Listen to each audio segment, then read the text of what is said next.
সমস্যা তো এখানে ব্যাপার হচ্ছে ঈশ্বরদী একটা জনবহুল এলাকা, এই হিসাবে 50-70টা নির্দিষ্ট যে হসপিটাল আমাদের, এটা তো চিকিৎসা দেওয়ার ক্ষেত্রে চিকিৎসা সেবা আমাদের জনগণ পাওয়ার ক্ষেত্রে এরপরে এখানে ডাক্তার ছিল না, আপনার দোকান না ডাক্তার নতুনভাবে নিয়োগ দেওয়া হয়েছিল, এর জন্য ডাক্তার সমস্যা আপাতত পড়ে গেছে।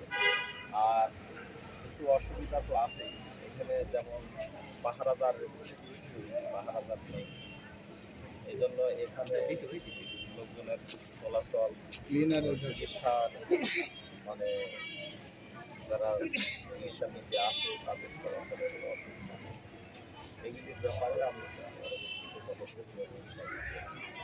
এখানে আনসারবিলিটি যে কর্মকর্তা তাকে জানানো তারা কোনো সহযোগিতা করতে পারে কিনা, এসব বিষয়গুলি আলোচনা হয়েছে। আমরা যাতে জনগণ চিকিৎসা সেবা আরও সুন্দর পায় তার জন্য ডাক্তার সাহেবদেরকে নির্দেশ দিয়েছি, ওনারা সঠিকভাবে দায়িত্ব পালন করেন। ওনারাও আমাকে আশ্বস্ত করেছেন ওনারা যথাযথ দায়িত্ব পালন করেছেন, এখন থেকে আরও যত্নবান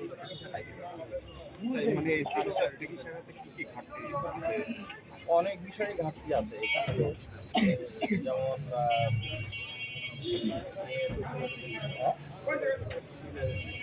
হ্যাঁ ক্লিনার তো মাত্র 3 জন, এত বড় একটা হাসপাতালে পরিষ্কার পরিচ্ছন্নতার ক্ষেত্রে কোনো অসুবিধা আছে, তারপরেও কাজ করলাম।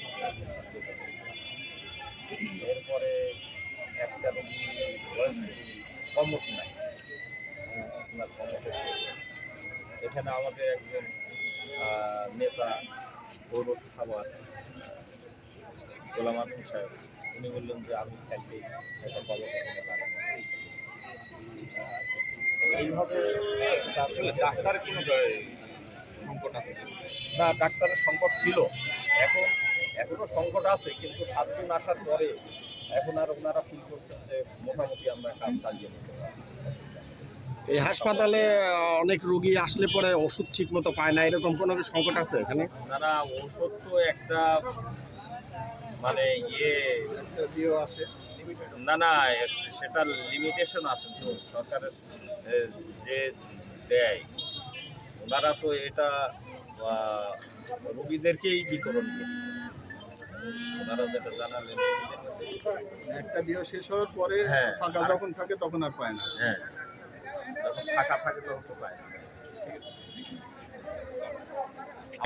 সংবাদ নেই বা তথ্য নেই যে এখান থেকে ঔষধ অন্যত্র অনিয়মের মাধ্যমে বিক্রি হচ্ছে কিংবা সাপ্লাই দিচ্ছে, এই ধরনের কোনো কথা আমাদের কাছে আমাদের অবজারভেশনে এমনকি তবে বাহিরে এই ধরনের কথাবার্তা ছড়ানো আছে।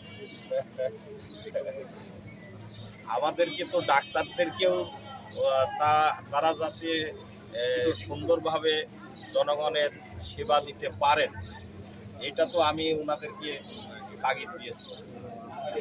কোনো রোগী যেন এখান থেকে ফেরত দিয়ে না বলেন যে ডাক্তাররা আমাদের প্রতি অনীহা করছে, দুর্বলতা প্রদর্শন করছে, আমাদের দেখে নাই, এই কথা যেন আমি কানে না শুনি, এটা ওনাদের জানেন। একটি বলছেন কমন অভিযোগ আছে হাসপাতালের বিরুদ্ধে, সেটি এখানে কোনো রোগী আসলেই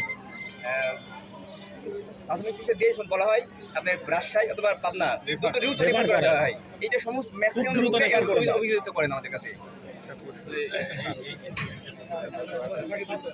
মুমূর্ষ রোগী যেগুলি সেগুলি তো রেফার করতে হবে, এখানে তো তার চিকিৎসার ব্যবস্থা যদি না থাকে, কিন্তু যদি চিকিৎসার ব্যবস্থা আছে তারপরেও যদি রেফার করে পরবর্তী আমাকে, এবং অনেক রোগীর কমপ্লেইন আছে যে রোগীদের সাথে খুব ভালো ব্যবহারও হয় না। আমি তো কথাই বলেছি, তো কথা বললাম তো। একটি বিষয় হচ্ছে এই ঔষধ কোম্পানির প্রতিনিধিরা ওনাদের ঢোকার টাইম কিন্তু দৈনিক শতকণ্ঠের সাংবাদিক বিশেষ প্রতিনিধি, আপনার ওষুধ কোম্পানির যে প্রতিনিধিরা আসে এখানে একটা রুলস দেওয়া আছে হাসপাতালে, 1:30-এর পর আগে কেউ ডাক্তারদের কাছে দেখা করতে পারবে না।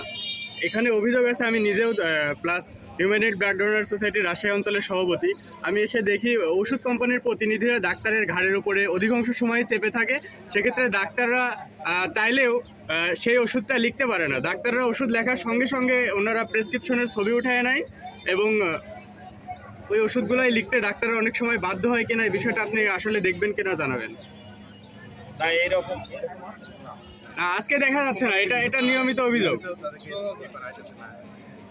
ওনারা তো আশ্বস্ত করতেছেন, যদিও আগে যদি কোনো সময় হয়ে থাকে সেটা আমরা জানি না, তারপরেও এখন থেকে আমরা এই ব্যাপারে যত্নবান থাকবো।